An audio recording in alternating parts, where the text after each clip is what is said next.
Akam jirtu daawwattoota Oromiyaa Miidiyaa Neetworkii oduu ijoo guyyaa kanaa isinitti himna.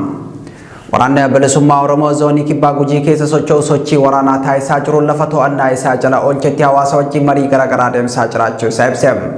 Zoonii Kibbaatti waraanni bilisummaa Oromoo Cibraa Soddombooroo lola dhiheenya walitti fufiisaan taasisaa jiruun aanaa Gumii Eldelloo keessatti ganda Bobaa Gaddaa jedhamtu to'achuun hawaasa wajjin marii taasiseetii jira.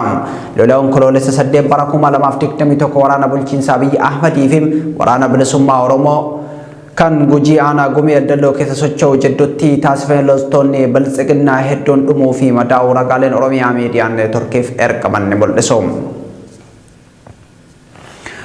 Dargaggoonni guyyaa Irreechaa Malkaa Hora Harsadiitti waraana murna biltsiginnaatiin qabaman hedduun magaalaa Bishooftuu manneen hidhaa garaagaraa keessatti daramaa jiraachuun ibsame. Dargaggoonni hidhamee gadhiifame kan maqaan isaa akka dhahamu hin barbaanne tokko dargaggoonni magaalaa Bishooftuu keessatti hidhamanii jiran baay'inni isaanii 500 olitti kan tilmaaman ta'uu eeruun waajjira poolisii ganda duwwaa tokko qofatti nama 100 ol taanee hidhamne jedhe. Namoota 100 magaalaa Bishooftuu ganda duwwaa tokkotti waliin hidhame keessaa 60 kutaa tokkotti yoo hidhamu dargaggoota 40 ammoo kutaa birootti hidhanii jiraachuu hima maddi keenya kun. Godina Gujii lixaa magaalaa Bulee Horaatti waraanni biltsiginnaa duula namoota nagaa jumlaan hidhuu cimsee itti fufe.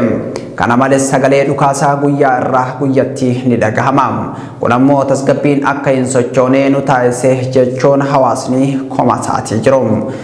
Naannawa magaalaa Bulee Horaatti maqaa waraana bilisummaa Oromootu isin keessa jira. Iddoo isaan jiran nuuf eeraa jedhuun maanguddoota dabalatee jiraattota doorsifne irratti raawwatamaatii jira. Naannoo Amaaraa magaalaa Daseetti labsiin uggura sochii labsame.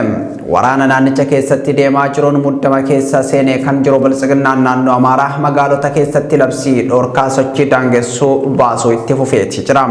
Armaan dura magaalota akka Bahar Daar fi Gondar keessatti labsii uggura sochii kan baase biltsiginnaan naannoo Amaaraa ammas magaalaa Daseetti labsii ugguraa wal fakkaataa baasuun dhaga'ameetii jira. Akka labsii haaraa magaalaa Daseetti buufame kanatti galgala sa'a 2 booda sochiin namaa fi konkolaataa kamiyyuu kan daangeffame yoo ta'u meeshaa waraanaa qabachuunis dhorkameetii jira. Waraana waliin Itoophiyaan Tigraay waliin yeroo dheeraaf geggeessaa turte hordofuun Tigraayitti qaala'insi meeshaalee bu'uuraa haalaan hammaachuun gabaafame. Akka gabaasa BBC irraa arganne mul'isutti dhaabbata biyyoota gamtoomaniitti waajjira deeggarsa namoomaa qindeessu Ochaan walakkeessaa waxabajjirraa kaasee Tigraayitti gatiin dhiyeessii meeshaalee bu'uuraa garmalee qaala'uu ibse. Waajjirichi akka beeksisetti naannoo Tigraayitti dawaa fi meeshaalee wal'aansaa hanqachuun hospitaala Haayideritti daa'ima tokko dabalatee namoonni 18 isaanii ibseetii jira. Oduu gama Liibiyaatti arganneen Liibiyaa keessatti lammiileen Itoophiyaa dabalatee lammiileen biyyoota Afrikaa biroo waajjira UNHCR magaalaa Tripolitti argamu fuulduratti mormii dhageessaniitii jiru. Lammiileen kunneen torban tokko oliif dararaa hamatuun irra gahe jechuun waajjiricha fuulduratti bahuun sagalee mormii dhageessisaatii jiru. Dhalattoonni Itoophiyaa fi kanneen biroo manneen hidhaa keessatti guuraman keessaa isaan 1000 lakkaa'aman mana hidhaa cabsanii akka bahanis gabaafamaatii jira. Isaan keessaa warra lubbuun darbes ni jiru jedhameetii jira.